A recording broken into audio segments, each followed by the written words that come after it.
Halo cuan troopers, selamat malam. Oke, balik lagi ya dengan TikToks dari Sukor Sekuritas malam hari ini. Sambil menunggu teman-teman cuan troopers yang lain untuk join, di sini aku mau mengingatkan untuk teman-teman ya yang udah ada di sini. Judul topik dari diskusi malam hari ini adalah Outlook Market di semester 2 tahun 2023 ya, di tahun ini. Nah, jadi seperti yang teman-teman udah lihat di flyernya kita di Aji Sukor Sekuritas, pembicara yang kita undang malam hari ini adalah Kevas Evander ya. Ini bukan influencer yang baru gitu ya, teman-teman juga pasti udah kenal atau udah tahu begitu ya, menjadi salah satu influencer favorit lah ya istilahnya. Dan juga Bro Kevas ini adalah co-founder dari Stock Up ya teman-teman ya. Bisa dicek di Instagramnya juga. Nah, jadi pembicaraan kita yang kemarin itu kan sama Bro Kevas tuh mostly tentang fundamental ya teman-teman ya. Jadi ini adalah topik yang menarik banget buat dibahas nih buat teman-teman yang istilahnya ingin tahu begitu ya bagaimana kira-kira proyeksi dan pandangannya Bro Kevas mengenai outlook market kita nih di semester kedua. Karena di semester 1 bisa dibilang cukup membingungkan begitu ya mungkin untuk beberapa investor dan trader juga begitu melihatnya, dan sekarang kita udah apa ya bisa dibilang nggak disadari begitu kita ini udah di pertengahan tahun lagi ya teman-teman ya, waktu berlalu begitu cepat. Nah jadi tentunya diskusi topik malam hari ini bakal seru banget. Oke. Aku juga mau ingetin di sini buat teman-teman yang belum punya akun, bisa ya buka di ifam.sukarsukars.com, dan teman-teman juga nih bisa referralnya itu ada under namanya Kevas Evander begitu ya teman-teman ya. Jadi kalian bisa buka dengan referral code-nya juga. Nah, dan juga teman-teman kita hari ini live hanya sampai jam 8.30. Jadi buat teman-teman yang kalau misalnya ada pertanyaan atau apapun tentang saham atau prospek atau cara menganalisa suatu saham secara fundamental, boleh nih ditanyain aja ya. Langsung di comment section atau di Q&A-nya aja. Nanti kita pilih begitu ya. Kita berusaha coba jawab semuanya, tapi tentunya kan waktu membatasi. Tapi jangan khawatir ya buat teman-teman yang mungkin baru join juga. Ini IG live-nya akan di save. Nih tadi ada yang ngomong tentang Excel ya, mau nanya tentang Excel, boleh. Nanti kita tanya nih sama Bro Kevas. Oke, nggak usah panjang-panjang lagi, kita langsung aja ya ngobrol ya. Halo Bro. Halo Bro Joe. Selamat malam. Selamat malam juga teman-teman semuanya. Oke, ini yang kedua kali nih Bro ya kita ngobrol-ngobrol lah Yes. ya. Wah, itu yang pertama kali seru banget begitu ya, sampai kesannya emang kalau ngobrol sejam sama lu tuh kayaknya kurang gitu Bro ya kan. Jadi Ya. hopefully dengan waktu yang ada juga di sini kita bisa belajar bareng gitu ya. Bisa juga melihat insight-insight sama pendapat dari Kevas begitu ya seputar mengenai outlook market di semester 2 atau di semester yang baru ini di tahun ini, dan juga tentunya bagaimana nih mungkin buat teman-teman cuan troopers yang baru belajar investasi dan sebagainya, mungkin bisa diajarin juga atau dikasih apa ya suggestion lah bagaimana cara menganalisa secara fundamental, kurang lebih begitu ya Bro ya. Boleh. Oke, langsung aja nih Bro. Jadi kan kalau misalnya kita lihat IHSG kan hari ini minus ya Bro ya, 0,22% Ya. begitu kan. Dan mungkin kalau mundur sedikit aja deh kita lihat, melihat dari kondisi market sekarang, kalau misalnya aku juga udah lihat sih tadi ya secara 1 tahun masih terkoreksi kan IHSG itu ya, kalau nggak salah di 6% kalau nggak salah ya. Nah mungkin untuk teman-teman yang nonton malam hari ini kira-kira bisa nggak di-share tanggapannya lo nih apa nih melihat keadaan market kita sekarang ini? Ya, market ya sebenarnya masih kayak awal tahun sih sebenarnya. Memang ISG kita, kalau teman-teman yang teknikal pun juga mungkin bisa melihat bahwa ISG kita tuh udah sideways sangat panjang. Ya, bahkan dari tahun 2022 sebenarnya indeks kita tuh di situ-situ aja. Eh, Banyak faktor sih yang membuat ISG itu di situ-situ aja, dan sekarang mungkin kalau yang kayak 1 minggu kemarin nih, 1 minggu terakhir ini nih, ISG-nya memang secara garis besar sideways, tapi memang agak disupport sekarang. Ya, di level sekitar berapa nih? 6.600-an ya kalau nggak salah ya. Ya, sekitar situlah. memang kelihatannya emang agak drop lumayan gitu ya. Tapi overall memang masih sideways. Dari awal tahun juga ceritanya begitu ya. Eh, Tidak terlalu banyak sentimen sih sebenarnya. Kalau kita compare dengan market global gitu, misalnya market US juga pergerakannya udah anomali banget. Ya, US yang koreksi dalam tiba-tiba mungkin 1-2 bulan terakhir lagi rally panjang tinggi-tingginya nih gitu. Tapi kalau market Indo ya sebenarnya ya masih gini-gini aja sih sebenarnya, karena mau dibilang mau sentimen naik juga belum terlalu banyak ya. Global masih sulit gitu kan. Komoditas juga lagi pada ngedrop. Jadi ya di situ-situ aja lah. Nanti mungkin kita akan lihat satu persatu lah sektornya apa yang menarik. Tapi overall ISG ya masih di situ-situ aja memang. Masih di situ-situ aja ya. Ini Ya. menarik Dibilang ya. menarik juga enggak. Dibilang suram juga enggak sih sebenarnya. Ya, ISG nggak suram sih sebenarnya kalau lihat dalam kondisi yang seperti ini ya. Oke. Jadi masih di situ-situ aja lah ya, masih gini-gini aja gitu kan. Tidak ada yang terlalu crazy, terlalu hype, tapi nggak ada yang mengerikan juga, Betul. begitu kan? Ya. Oke, jadi kalau misalnya tadi kan Bro Kevin ada mention tentang sentimen-sentimen ya di Amerika, begitu kan, dan sebagainya. Mungkin di sini ada beberapa teman-teman cuan troopers yang mungkin kurang paham atau mungkin belum sempat follow up gitu kan dengan sentimen-sentimen yang terjadi. Sebenarnya sentimen-sentimen itu mungkin banyak banget gitu kan, tapi mungkin ada beberapa yang bisa dibilang cukup penting lah ya buat kita ketahui. Mungkin dari Bro Kepa sendiri ada yang bisa di-share nggak nih buat teman-teman yang nonton, kira-kira sentimen-sentimen apa aja nih yang perlu kita pantau atau perhatikan? Oke, untuk sentimen ya akhir-akhir ini yang mungkin teman-teman bisa perhatikan dan dengar-dengar baca berita lagi juga adalah soal yang pertama mungkin masih inflasi ya. Jadi dari tahun 2021-22 sejak perang Rusia Ukraine, pandemi itu kan memang kita kena inflasi, ya kan? Seluruh dunia lah, termasuk Indonesia juga inflasinya naik.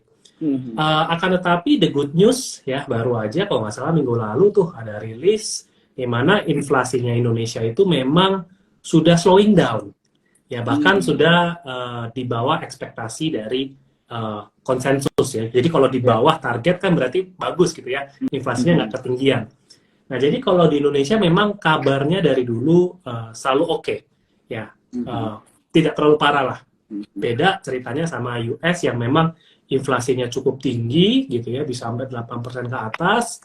Kemudian kalau di US itu yang 1 minggu rame terakhir ini kayaknya yang tentang US debt ceiling ya, dimana memang ya ketakutan dari sebuah negara atau bahkan kalau kita kerucutin ke saham misalnya kayak ke bisnis, ketakutan terbesar biasanya adalah kalau gagal bayar hutang gitu kan. Suatu bisnis bisa bangkrut ya, bisa habis tuh karena utang nggak bisa bayar.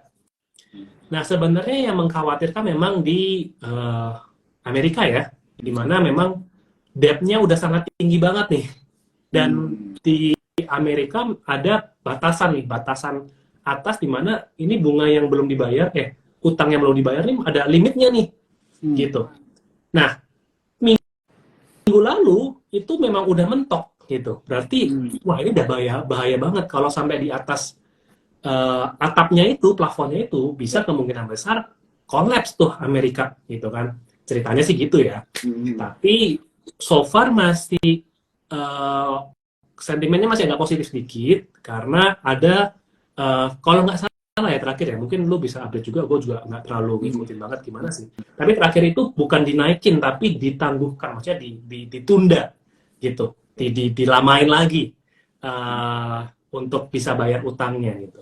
Nah jadi tapi kalau ngelihat reaksi market di market US begitu ada penundaan yang US debt ceiling itu malah rally itu market US-nya. Jadi kelihatannya memang ya selama tidak bangkrut di US, I think it's fine.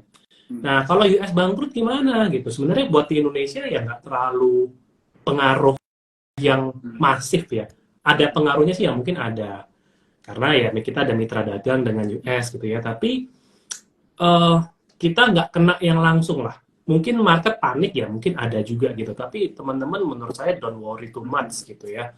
Karena Indonesia strong gitu posisinya, ekonomi kita bagus, kondisi pemerintahan juga bagus, kondusif gitu ya. Itulah yang tercermin IHSG sideways tadi gitu. Karena global hancur, IHSG itu stay on top gitu. Meskipun nggak bisa rally Iya, gitu, iya. tapi at least stay on top gitu, 6.600 ke atas. Nah, itu sih kalau gua lihat hubungannya yang terjadi antara makro market US sama IHSG kita sekarang nih, Bos. Iya, menarik ya. Jadi benar juga, aku baru mikir gitu ya. Maksudnya dari angle gimana istilahnya di luar itu lagi mengkhawatirkan gitu ya, tanda kutip, tapi di IHSG atau nggak di market kita sendiri itu sideways begitu ya. Jadi tidak Iya, ada sedikit dampaknya tapi tidak mengkhawatirkan seperti di luar begitu. Jadi ini mungkin tergantung bagaimana dari sudut pandang kita melihat juga. Kalau dari aku nih personally sebenarnya positif gitu kan. Jadi dalam artian istilahnya ketakutan yang berlebihan itu harusnya tidak terjadi lah ya begitu kan untuk di pasar modal kita begitu ya. Oke, oke. Dan tadi aku juga sempat dengar yang Bro Kevin mention tentang US bangkrut itu. Ah, itu iya, gimana ya? ya Untuk ngeri sih kompreh. ngeri gitu ya, negara bisa bangkrut gitu ya. Tapi ya Tapi terlihat juga rupiah kita perkasa iya, kan, udah iya, iya, mulai di iya, bawah iya. 15.000 gitu. Jadi ya buat Indo juga seneng-seneng aja gitu kalau kalau rupiah kita menguatkan juga ada posisi positifnya gitu ya. Iya, iya, iya, Dan iya.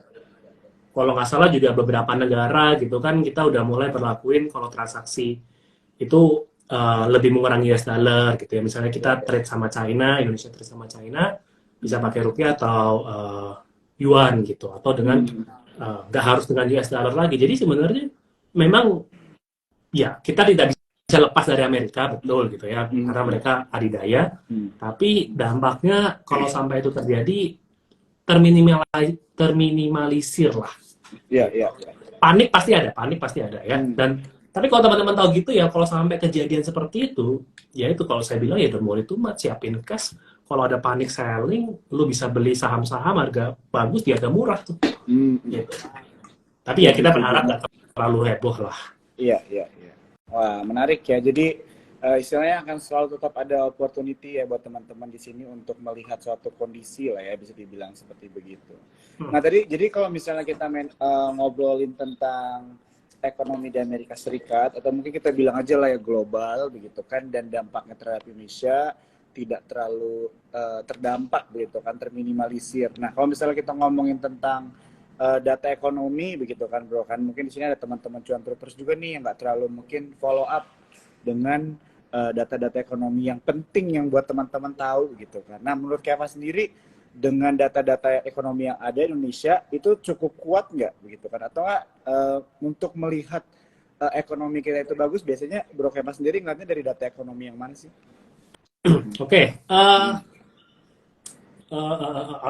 gimana ya? Banyak sih ya, banyak faktor, tapi sebenarnya jangan terlalu dipusingin, complicated Iya, gimana-gimana ya iya, kan. iya. Kalau saya pribadi, meskipun ya ngikutin makro, tapi baik lagi kita fokusin ke emitennya juga sih nanti gitu. Jadi kalau teman-teman nggak mau pusing makro juga tidak masalah. Cuma ya ini kita cerita aja lah supaya Iya. teman-teman bisa dapat gambaran. Mungkin menurut saya uh, gini, negara Iya. itu akan kuat kalau negara itu kaya, betul ya? Iya, iya. Ya, jadi kalau negaranya kaya, nggak terlalu pusing gitu ya, karena dia bisa sustain sendiri. Nah, salah satu faktor yang membuat Indonesia itu cukup kuat karena yang namanya neraca dagang, menurut saya. Ya, trade balance. Jadi trade balance itu ngukur seberapa banyak ekspor dikurangi import. Nah, otomatis kalau banyak ekspor nih, ya banyak dapat duit dong berarti. Iya, iya. Ya, daripada import kan kita keluarin uang buat ambil barang dari luar negeri. Nah, Indonesia itu udah 3 tahun terakhir ini selalu positif neraca dagangnya. Artinya memang selalu banyak ekspor. Gitu. Nah, itu jadi hal yang sangat-sangat positif banget buat Indonesia. Indonesia makin kaya karena banyak ekspornya. Makin kaya artinya makin banyak dapat duit, ya kan? Makin banyak duit, pemerintah bisa subsidi dengan lebih tenang, ya bisa kasih pinjaman atau bantuan stimulus dengan tenang karena pemerintah memang pegang duitnya banyak. Nah, tapi kalau sampai nih amit-amit trade balance kita tiba-tiba turun atau jadi negatif, nah itu menurut saya ada satu indikator yang bahaya. Karena kita udah 3 tahun ini trade balance selalu positif, gitu. Ya, ya, ya, ya. Oke, jadi itu bisa menjadi salah satu indikator juga lah ya, Bro. Ya, karena tadi kan yang Bro Kepa sendiri bilang memang kalau data dan indikator itu banyak, tapi itu menjadi salah satu bisa cara kita menganalisa juga begitu ya. Bagaimana melihat dengan keadaan ekonomi kita gitu kan. Dan juga mungkin dari konsumsi kita juga cukup kuat ya, Bro ya, di Indonesia kan ya. Jadi itu juga bisa menjadi istilahnya pegangan atau indikator bagaimana kita melihat contohnya dari penjualan mobil dan sebagainya, begitu kan. Itu juga istilahnya membuat salah satu alasan negara kita itu negara kuat karena memang rakyatnya juga banyak begitu, Bro ya, dan konsumtif begitu kan. Oke. Ya, ya.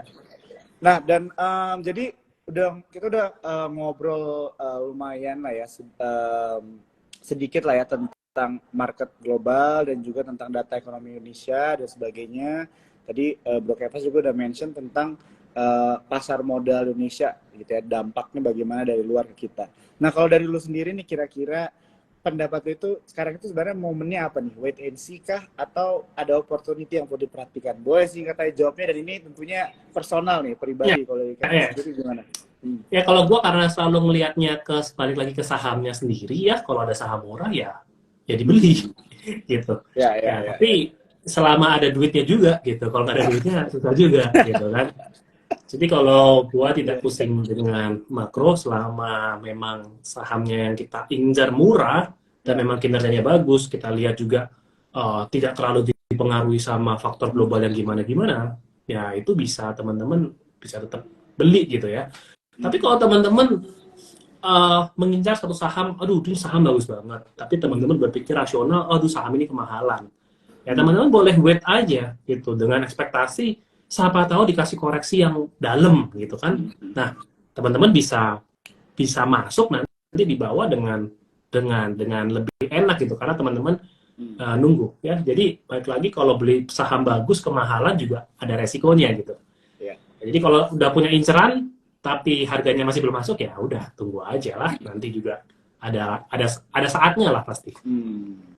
Oke, ya ini bisa jadi ini ya teman-teman ya, jadi nasihat lah bisa dibilang gitu ya dari Bro Kevas bagaimana kita melakukan aksi dalam berinvestasi begitu kan. Jadi harus sabar-sabar juga. Oke, sekarang mungkin kita langsung nih ngobrol dari menuju topik kita lah ya, mengenai apa yang menarik begitu kan, langsung aja di semester 2 tahun ini. Nah mungkin dari Bro Kevas sendiri gitu ya, kira-kira ada nggak sektor-sektor yang menarik dan diuntungkan nih kira-kira di semester kedua di tahun ini? Yang diuntungkan secara spesifik, nah ini harus susah juga ya pertanyaannya ya. Kalau bisa ditebak itu $1 million itu. Ya ini pertanyaan $1 million questionnya. Tapi I think kalau yang menurut saya suka gitu ya dari secara pribadi, pertama mungkin dari saham-saham sektor properti dulu ya. Saham-saham sektor properti karena memang siklus properti masih di bawah ya. Segala siklus yang di bawah itu sebenarnya buat saya menarik gitu ya. Kalau udah rally udah tinggi itu ya udah nggak menarik malahan. Jadi yang menarik adalah yang masih di bawah, masih murah, dan kalau tadi disambung-sambungin ke makro ya kita lihat misalnya suku bunga kelihatannya udah mau mulai di stop. Ya artinya nanti kalau di stop tren berikutnya turun dong. Ya jadi kalau trennya turun artinya ya masyarakat bisa beli rumah lagi gitu dengan lebih nyaman. Ya jadi menurut saya properti itu, dan kedua properti itu juga lagi murah-murah banget gitu. Ya karena memang lagi siklusnya lagi di bawah. Tapi properti itu memang pertanyaannya selalu sulit. Kapan naiknya agak sulit. Gak tahu juga ya. Ya karena memang murah tapi sentimennya belum banyak lah. Sampai yang tiba-tiba bisa properti boom, I think enggak. Tapi kalau teman-teman mau dapetin momen dapat saham properti di harga murah ya mungkin sekitar sekarang nih masih oke gitu. Terus sektor yang saya suka yang kedua mungkin dari akhir tahun saya memfavoritkan itu green energy. Ya, jadi kalau saya memang suka banget sama green energy, ya. Green energy itu bukan nikel, teman-teman. Nikel juga favorit, tapi yang saya maksud green energy di sini bukan nikel gitu ya. nikel masih komoditis, green energy itu misalnya kayak pembangkit listrik tenaga energi baru terbarukan. Misalnya kayak ada PLTA, kemudian ada panas bumi, ya seperti ada Kin, Arko, PGO, itu menurut Ya. saya saham-saham yang menarik karena prospeknya EBT ini masih baru, ya.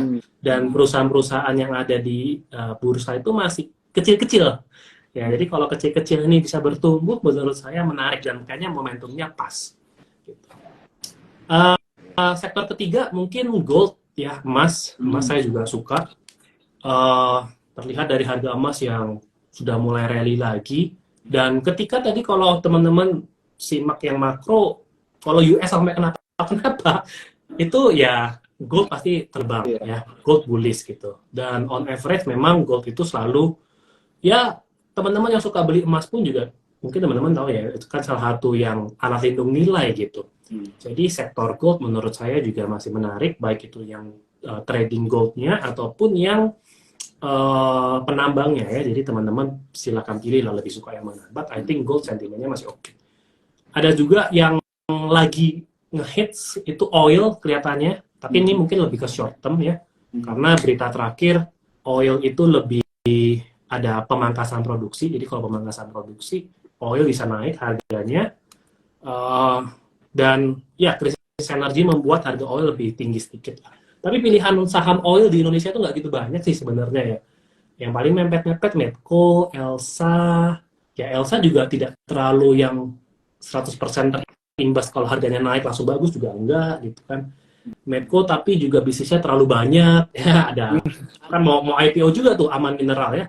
Jadi ada oil, ada gas, ada mineral lain. Jadi campur-campur lah. Tapi teman-teman tuh mungkin short term masih menarik. Ada satu lagi sektor yang saya suka dari dulu, maksudnya bukan dari dulu, ya. Maksudnya yang saya lihat sebenarnya bagus, tapi sahamnya belum nemu yang bagus, bro. Itu pariwisata sebenarnya.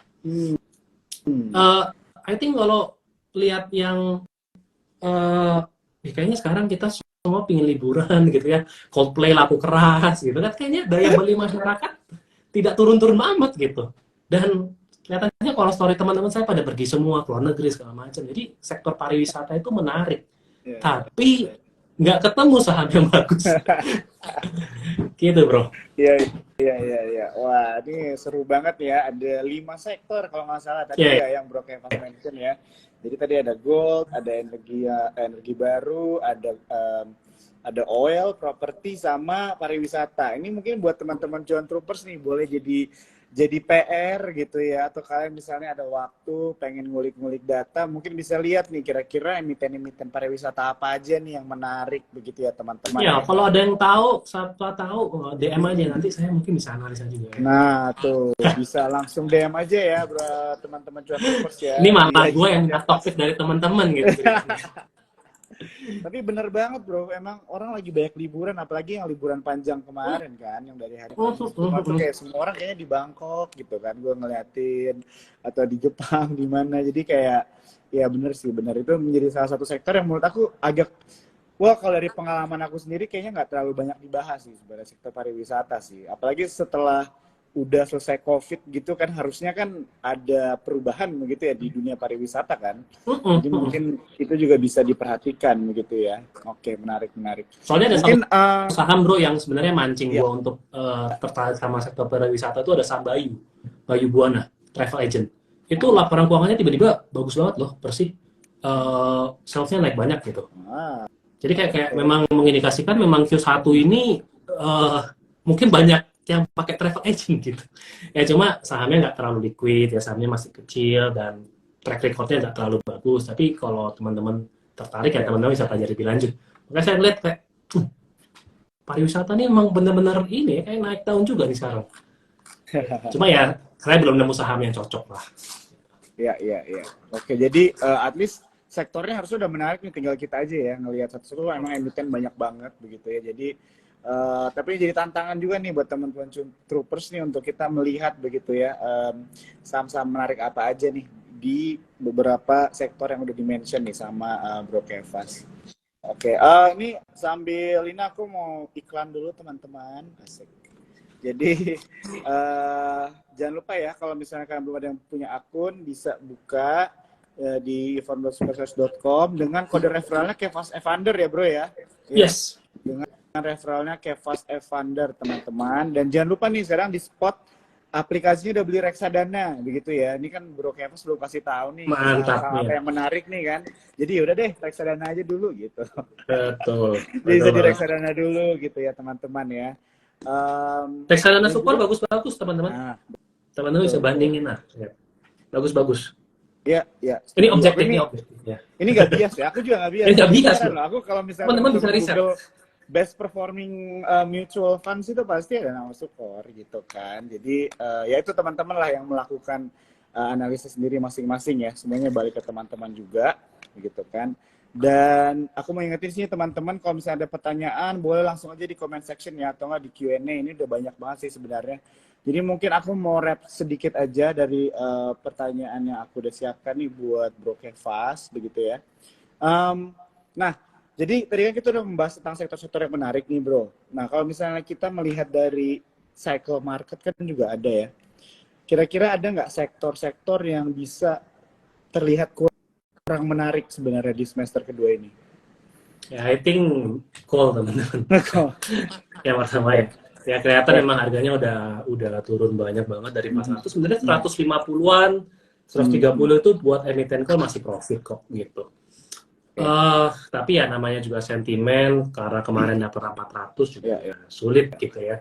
Jadi mungkin kalau call agak ya mungkin pestanya sudah selesai, tapi buat saya bisnis call belum mati teman-teman. Nah, menurut saya ya, saya masih suka lah dengan bisnis call juga gitu karena bisnisnya cukup simpel sebenarnya, cuma nambang dapat batu hitamnya itu dijual selesai gitu, nggak terlalu ribet kayak emas harus ada smelter diolah gitu kan, nikel diolah lagi jadi baterai. Kalau batu bara tambang selesai jadi kirim ekspor dapat duit gitu. Nah tapi sekarang memang nggak gitu menarik karena harganya lagi turun terus, harga batu bara turun terus. Tapi kalau sampai dikasih murah banget ya nggak ada salahnya gitu karena saham kita tahu lah saham cyclical kalau naik sangat tinggi, kalau turun depresi bisa dikasih murah banget gitu. So why not gitu kalau tiba-tiba emang dikasihnya murah banget padahal kita tahu kalau call di atas 100 pun juga masih menarik sebenarnya gitu. Coba kalau sekarang I think belum murah-murah semua lah. Oke, jadi itulah ya teman-teman ya kalau misalnya dari pendapat personalnya Bro Kevas begitu kan, karena ada ya benar ada cycle dari market begitu ya teman-teman, bukan berarti nggak bagus tapi kurang menarik kan, semua ada waktunya begitu bro ya. Kadang-kadang ada sektor yang manggung, ada sektor yang ngalah begitu kan, tapi ada juga yang saham mungkin lebih statis gitu ya, lebih defensif juga overall begitu ya. Nah, jadi ini buat teman-teman cuan troopers untuk bisa dibilang perlu pahami lah ya. Kalau misalnya membantu kalian dalam melakukan pemilihan untuk berinvestasi ke sektor atau saham mana begitu. Oke, mungkin pertanyaan terakhir dari aku, habis itu kita lompat ke Q&A dari teman-teman nih bro ya, nggak apa-apa ya, soalnya udah mulai banyak. Nah, jadi tentunya kan baik teman-teman cuan troopers di sini tahu Bro Kevas ini kan salah satu investor gitu ya. Dalam artian kalau membeli saham itu mostly beratnya ke sisi fundamental kali bro ya, bisa dibilang gitu ya. Iya. Nah jadi kalau misalnya mau nanya Bro Kevas sendiri, mungkin bisa menjadi pegangan juga buat teman-teman yang nonton. Kalau strategi pemilihan saham lu itu gimana sih dalam berinvestasi? Apa yang lu lihat?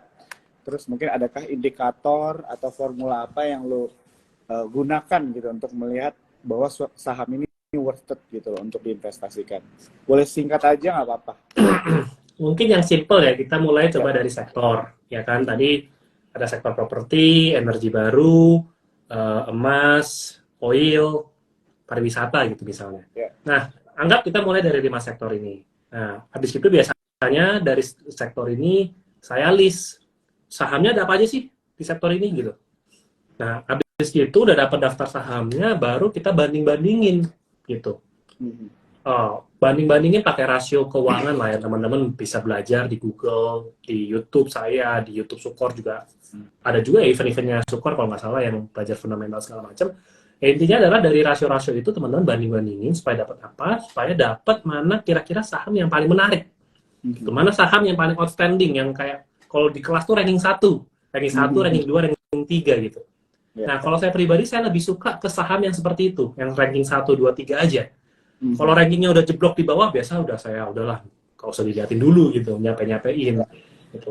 Jadi, rankingnya udah bagus, baru lihat mahal murah. Hmm. Ya, kalau mahal ya ditunggu, kalau murah ya disikat. Gitu aja sebenarnya. Mhm. Ya, Oke, itulah oke. step by stepnya ya, gampangnya ya. Ya, ya, ya. Jadi itu beberapa tips ya teman-teman ya dari Bro Kevas begitu secara simpelnya begitu kan. Tapi istilahnya bisa menjadi awal mula yang bagus dalam kita menentukan pilihan emiten-emiten yang kita mau Oh, investasikan begitu satu ya. lagi, sorry. Habis ranking dari data keuangan, kedua, sudah tahu nih ranking 1, Hmm. lu lihat prospeknya juga harus gitu kan, Oke. karena Ya. kalau tidak ada prospek susah, tidak ada Hmm. katalis yang ngedorong buat ada pertumbuhan, sulit gitu. Hmm. Jadi Hmm. mungkin yang ranking 3 ini yang kinerjanya biasa-biasa mungkin nggak ranking 1 gitu, ranking 3 ini. Tapi ranking 3 ini ternyata punya prospeknya bagus. Udah ada rencana Hmm. ekspansi segala macam, bangun pabrik, ada dapat ekspor segala macam lah. Ya. Nah, ini malah yang ranking 3 ini bisa jadi menarik gitu karena memang ada prospek yang wah, ketambahan cuan nih gitu. Nah, Ya. itu yang biasa saya suka. Jadi utamakan yang perusahaan yang sehat, track record-nya oke, kedua ditambah dengan potensi growth-nya bagus. I see. Oke, ya. Jadi teman-teman prospek juga penting ya. Ini Oh, nggak itu ngomongin penting tentang banget malah. nggak ngomongin tentang hubungan, tapi juga tentang investasi bro ya. Jadi prospek itu Iya. emang harus diperhatikan. Oke, jadi ini udah banyak banget nih bro yang nanya. Oke, jadi teman-teman kita coba jawabin semuanya ya. Tapi kita sayangnya hanya sampai 8.30 hari ini. Tapi tentunya bro Kepas ini nggak akan kabur ya kalau misalnya kita ajak Aji live bareng gitu kan. Jadi semoga nggak bosen-bosen ya bro Oh, ya. enggak dong. Kalau misalnya kita Malah Aji kalau bisa live yang sering, bareng. bro. Asik. Oke, oke. Oke, mungkin pertanyaan pertama ini ada dari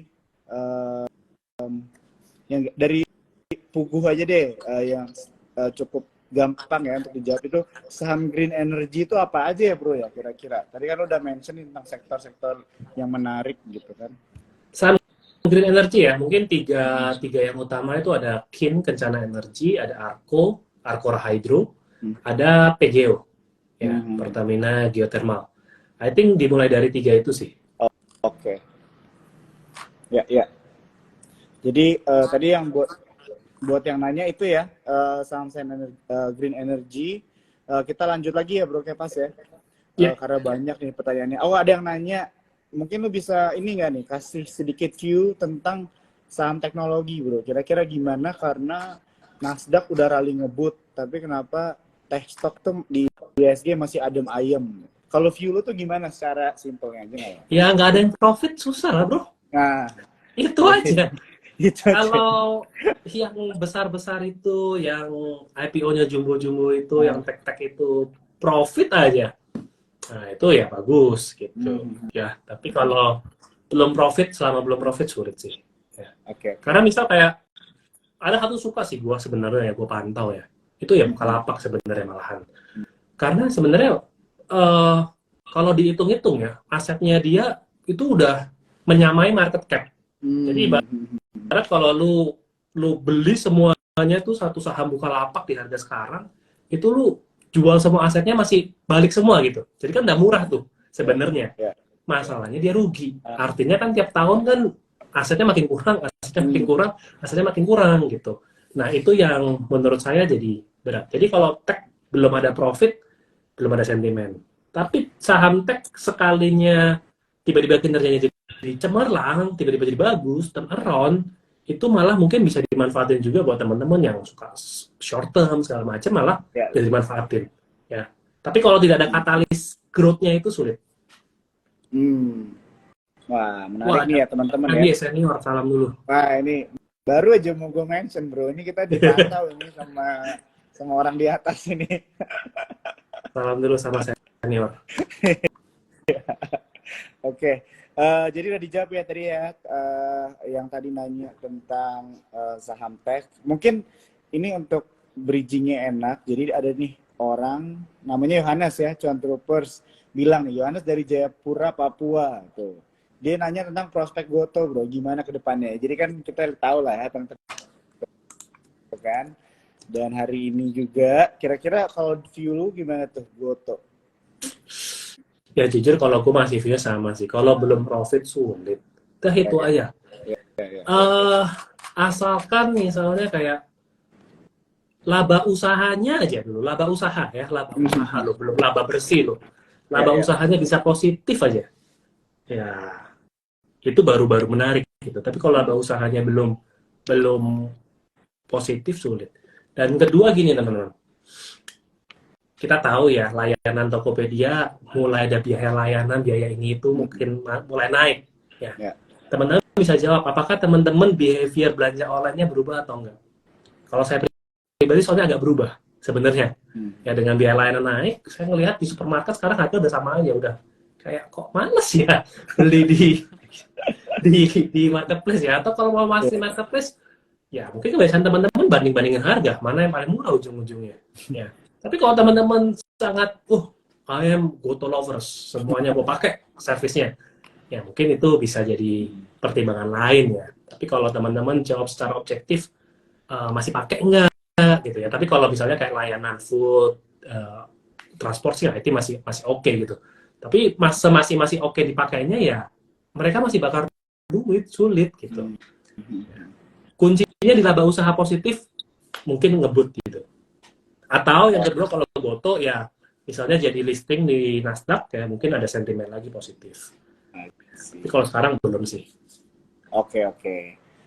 Thank you ya Bro Kepas ya untuk jawabannya. Tadi Yohanes yang udah nanya, pertanyaannya dijawab. Ya, jadi tapi tetap ya teman-teman ya mengingatkan semuanya balik disclaimer ya, Yes. keputusan investasi balik kepada kalian semua. Ini hanyalah diskusi antara aku dan Bro Kevas di sini ya. Oke, mungkin kita lanjut lagi nih Bro ya. Kalau prospek saham produk susu, khususnya ULTJ Bro, gimana tuh? Ultra Jaya. Oh, ULTJ ya. Ya. Baru ngecek nih. Udah lama nggak ngecek saham ini. Kayaknya sahamnya Ya. agak anteng soalnya. Jadi, Bagus juga ya. Ya, itu masih bagus. ya. Growth-nya bagus teman-teman. Kuartal 1 kemarin ya, tumbuh 20%. Bagus juga ya ternyata. Ya memang dari dulu bagus, cuma sahamnya cukup anteng. Ya karena bisnisnya udah sangat-sangat stabil. Utang dikit. Ya kalau hold forever jangka panjang sih nanti masih bagus juga. Bisa nikmati dividen. Cuma kalau dari harga juga sebenarnya masih oke sih ya, 1.500-an. PBV-nya masih 2,8 kali di bawah rata-rata 3 tahun di bawah rata-rata 5 tahunannya. Ya biasanya PBV-nya ULTJ ini 3,3 kali. Sekarang PBV-nya ULTJ 2,8 kali. Jadi ya cukup masih oke. Tapi kalau PI-nya sekarang 17 kali, average juga 17 kali. Jadi memang fair lah harga sekarang, fair. Dibilang murah nggak? Oke. Kalau mau murah ya mungkin di bawah 1.400 kali ya ULTJ. Di bawah 1.400 ya Bro ya? Ya, kalau mau dapat murah ya, tapi nggak tahu dikasih nggak. Di bawah 1.400 ya, di bawah 1.400 lah. Oke. Jadi sebenarnya masih dibilang fair juga lah ya, masih fair. Oke. Fair. Oke, kita lanjut nih Bro, pertanyaan nggak apa-apa ya? Nggak apa-apa Bro, lanjut aja terus. Ada pertanyaan tadi dari awal nih, dia nanya tentang Excel Bro, gimana tuh kira-kira? Excelnya saham udah lama juga nggak ngecek ya. Sekilas.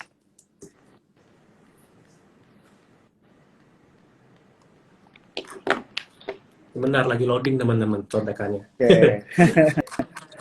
Excel ya, terakhir laporan Q1 masih growth ya.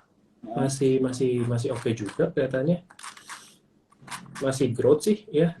Terus kalau dari PB juga sekarang PBV-nya 1 kali ya, ini simpel aja teman-teman. On average ya 1,4. Oh, berarti ada ruang pertumbuhannya, masih oke juga sih. Ya harganya juga menarik sekarang 1.900-an. Ya. Excel boleh diperhatiin kalau teman-teman suka. I think masih oke. Harganya juga lagi turun terus, jadi kalau dapat sentimen makin murah juga masih oke sih. Excel I think still oke. Oke, oke. Tapi kalau misalnya gue mau nanya dari sektor telekomunikasi sendiri, secara personal lu favoritnya ada nggak? Dulu ada bro, friend sebenarnya, Oh, turnaround. Cuma oke. turnaroundnya belum berhasil. Ini pas banget nih, soalnya ada yang nanya tentang friend, bro. Pandangan Iya, tentang jadi friend friend gimana tuh? expect turnaround berhasil, tapi ternyata belum berhasil lah, masih lama Hmm. sebenarnya. Ya yang sehat ya kayak Telkom, Excel sehat, growth-nya oke. Indosat sebenarnya bagus juga sih Indosat ya. Hmm. Eh, mana contekannya bener? Belum loading. Ya Indosat juga, kalau nggak salah terakhir saya lebih sukanya Indosat sih terakhir. Ya, karena Oke, di oke. sektor dia paling outstanding Hmm. dibandingin teman-teman yang lain. Isat. Bisa tuh ya. Ya, ya, ya. Oke. Em, ini ada pertanyaan, kalau misalnya MTech gimana, bro? Dari dulu saya nggak gitu suka sebenarnya MTech, honestly. Kan saya Hmm. tipe bukan yang suka pegang saham holding sebenarnya. Oke. Karena saham holding itu sulit, sulit dan gerakannya agak lambat biasanya. Ya, ya, ya. Jadi saya nggak gitu suka MTech. Oh, tapi harga sahamnya turun banget ya. Tahu lama Mhm. nggak ngeliatin saham ini. Hmm. Ini teman-teman kalau saham holding ya sebenarnya ya. Tipsnya kalau teman-teman mau fundamental, mau valuasi, itu pakai ini namanya, sum of the parts, yaitu metode SOTP. Teman-teman bisa Google, gua nggak akan jelasin di sini. Tapi teman-teman intinya adalah menjumlahkan semua bisnis-bisnisnya di bawah holding itu, Mhm. market cap-nya berapa sih? Dan misalnya MTech kan dia punya ada bisnis A, bisnis B, bisnis C. Nah ini kira-kira harganya berapa nih? Gitu. Nah itu Mhm. dijumlahin dapat nilai wajarnya sebenarnya. Ya, Gitu. ya, ya. Bentar, gua mau lihat MTech lebih dalam bentar bro.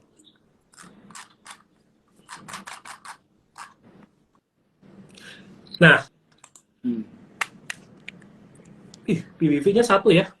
PBV di bawah satu buat holding company sebenarnya it's lumayan menarik sih. Ya Ya, mungkin ya. teman-teman boleh pelajarin lebih dalam sih kalau teman-teman yakin dengan prospeknya, I think it's okay sih. PV-nya Soalnya satu PBV-nya udah ya? di bawah, hampir di bawah satu ya, Hmm. hampir di bawah satu. Hmm. Biasanya perusahaan holding company PBV di bawah satu itu baru menarik biasanya. Dan ternyata iya, PBV-nya udah di bawah, hampir di bawah satu. Karena tadi Oke. kan sum of the parts tuh teman-teman ya. Dan biasanya di holding company dia catat catat anak-anak usaha ini kan kayak dalam bentuk biaya perolehan ya kan. Hmm. Nah, berarti yang ada di balance sheet tuh biaya perolehan semua tuh. Nanti kalau dijumlahin biasanya mendekati book value-nya gitu. Makanya kalau PBV-nya di bawah satu biasanya untuk holding company itu menarik. Oke. Nah, ini Apalagi ada sahamnya turun terus ya, menarik juga jadinya nih. jadi bisa diperhatikan lah ya buat sama Iya, teman-teman tapi yang sekali tetap. lagi Heeh. ada sentimen positif nggak? Nah, Growth-nya ada nggak? Itu ya, aja. ya, ya, ya. Oke. Kita lanjut lagi nih, bro. Ada yang nanya tentang, oh, sektornya kita udah bahas tentang sektor telekomunikasi. Kalau misalnya tower sendiri gimana menurut lo sektor tower? Kayak Sen contohnya sahamnya. Sektor tower sebenarnya buat investasi jangka panjang menurut saya menarik sih. Hmm. Tapi kalau specifically sen, saya nggak pernah ngecek saham sen. Hmm. Banyak saham-saham yang tidak pernah saya cek ternyata. Karena kalau tower ya biasanya cuma TOWR Ya, terbit yang ya. kinerjanya, oh sen ternyata negatif teman-teman, makanya saya nggak pernah lihat ya. Kan dia Hmm. udah rugi bersih 4 tahun terakhir ruginya 2 triliun. I don't think saya nggak bisa saham-saham kayak gini. Saya nggak Oke. bisa, nggak bisa, nggak bisa. Ya, jadi buat Mau teman-teman pakai ya, PBV pun juga nggak ya, bisa ya teman-teman. ya, udah nggak Kalau perusahaan masuk lah rugi ya. nggak masuk, nggak masuk. Iya, iya, iya, ya, nggak masuk ya Mending dengan kalau mau harga. tower ya TOWR atau terbit gitu, Hmm. lebih lebih lebih jelas, Hmm. Hmm. Hmm. lebih stabil. Ya, Ya, apalagi TOWR udah di bawah 1.000 tuh kalau nggak salah. Sebenarnya menarik juga TOWR di bawah 1.000. oke. Oke, sudah dijawab ya tadi ya yang nanya tentang sen. Jadi teman-teman mungkin kalau dari aku sedikit aja, jadi jangan kita terlalu terpaku di satu saham begitu ya. Kita harus bisa juga melihat bahwa potensi untuk profit itu di banyak tempat juga ada. melihat kompetitornya juga, bahkan mungkin jangan terpaku di satu sektor aja gitu ya, kita juga bisa melihat sektor-sektor lain seperti yang tadi udah kita bahas di awal juga kan ada market cycle begitu ya teman-teman, dan juga mungkin melihat sektor-sektor itu yang defensif atau yang kuat di segala situasi market begitu ya teman-teman ya. Oke, ada yang nanya, ada yang nanya tentang BBCA, gimana tuh kok katanya? PBCA, Iya. itu mah tinggal tidur aja lah bro. Gak usah dianalisa itu, saya nggak boleh gitu ya. Saya tinggal tidur aja lah. Anteng lah itu, Anteng ya BBCA ya. anteng, nyaman, Tapi tenang. nah gue mau nanya, kalau dari Big Four lo pilihnya apa favorit lo? Ya yang ada di Porto BBRI kalau gue. Okay. Ya sebenarnya gue suka BCA, coba nggak pernah dikasih murah, jadi nggak pernah masuk. Dulu COVID pun gue udah ngantri tuh sebelum stock split di 20.000 tapi nggak dikasih. Low-nya 22.000 atau 24.000 nggak dikasih. Jadi ya sampai sekarang belum punya BCA dan menyesal juga sih sebenarnya. Tapi ya kalau teman-teman banking mau dicicil aja juga sebenarnya enak. Jadi BCA BRI itu jagoan gue lah kalau banking. Oke. Udah dijawab ya. Cukup. Aku suka nih kalau cepet gini nih jawabnya, tapi to the point nih kan. Jadi teman-teman yang lain nanya nih kebagian. Oke. Kalau Saratoga gimana nih bro? Ada yang nanya. Saratoga sama lah analisanya kayak MTech ya teman-teman. Saya nggak gitu suka holding company, dan tips untuk valuasinya tadi ya teman-teman Google aja sum of the parts namanya, dan kalau PBV-nya di bawah 1 itu baru menarik ya. Dan memang Saratoga itu cukup terkenal PBV-nya selalu murah sebenarnya, tapi ya itulah saya nggak gitu sukanya saham holding, karena begitu ada satu sentimen positif nggak ngangkat, yang bisa ngangkat juga, tapi ada satu sentimen negatif di sektor lainnya tiba-tiba langsung drop juga. Jadi too much, satu positif satu negatif, nggak tahu arahnya mau kemana gitu. Jangan. Dan terakhir Saratoga lagi catat rugi ya, jadi agak sulit juga itu untuk sekarang. Tapi ya sebenarnya secara bisnis menarik ya menarik gitu.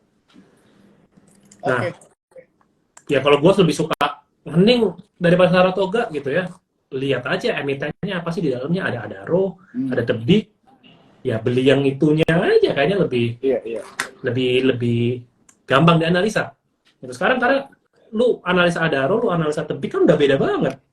Satu sentimen positif, satu sentimen negatif, gimana tarik-tarikan dong. Jadi kalau gue pribadi sih gue nggak gitu suka holding company, sulit gitu. Ya. Aku jadi menarik ya, jadi ngebuka pikiran juga sih kalau ngelihat saham-saham holding gitu ya. Jadi mungkin ini bisa jadi salah satu cara juga buat teman-teman lah ya, kalau misalnya mau menganalisa cepat atau mensortir aja lah ya, langsung saham-saham mana yang menarik begitu ya. Di sini teman-teman aku mau ingetin, ini ada yang nanya mengenai sesuatu yang tadi kita udah bahas, dan di bawahnya pas banget bilang di save ya bro. Ya, jadi ini IG Live-nya di save ya teman-teman ya. Jadi kalau kalian ada yang ketinggalan boleh langsung aja nanti cek di IG-nya Super Sekuritas. Dan kalau yang mau nanya-nanya DM, tadi kita udah ngobrol tentang sektor pariwisata juga nih. Kira-kira ada saham apa aja yang menarik, boleh katanya tadi Bro Kemas sudah janji nih DM aja katanya. Jadi kita gangguin aja di IG-nya ya. Oke, mungkin ini terakhir bro ya, pertanyaan nggak apa-apa ya? Boleh. Yang terakhir ini kita coba dari saham nih, baik banget yang nanya. Oke, ini deh.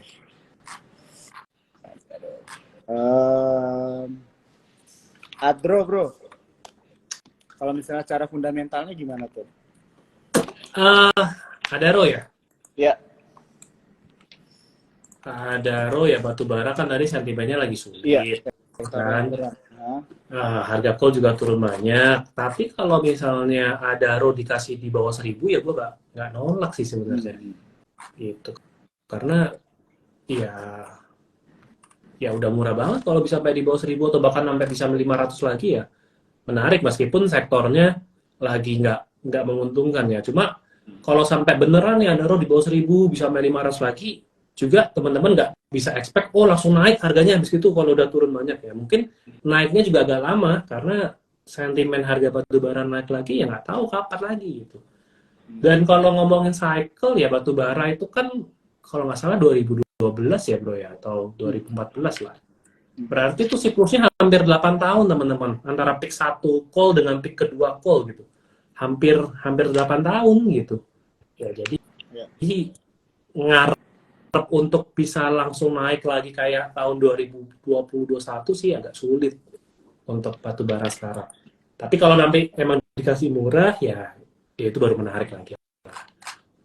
Oke, thank you banget ya bro ya jawabannya. Hari ini kita udah lumayan cukup banyak banget nih ngobrolnya, dan tadi kita juga udah coba hit nih semua pertanyaan questionnya, tapi tetap aja banyak banget nih kalau Aji live sama lo nih, selalu nih pertanyaannya banyak banget, jadi kayak gue gak perlu siapin pertanyaan sih, tinggal langsung tanya aja gak sih? Oke, ini aku mengingetin sekali lagi buat teman-teman yang belum ketinggalan nontonnya ini di save, jadi kalian bisa ikutin dari awal. Dan juga jangan lupa kalau misalnya ada yang belum buka akun dari Sukor, bisa buka di sukorsekuritas.com dengan key referralnya itu Kevas Evander bro ya. Dan tentunya kita bakalan ketemu lagi sama Bro Kevas di T-Talks kedepannya, begitu kan, dengan topik-topik yang menarik lainnya, begitu ya. Mungkin itu aja kalau dari gua mau say thank you banget ya bro buat Thank you juga bro. waktunya malam hari ini. Yes. Thank you banget ya buat teman-teman Cuan Troopers juga yang udah nonton malam hari ini. Sampai ketemu lagi di T-Talks selanjutnya. Oke, bye-bye. See you guys, thank you teman-teman semuanya. Dadah.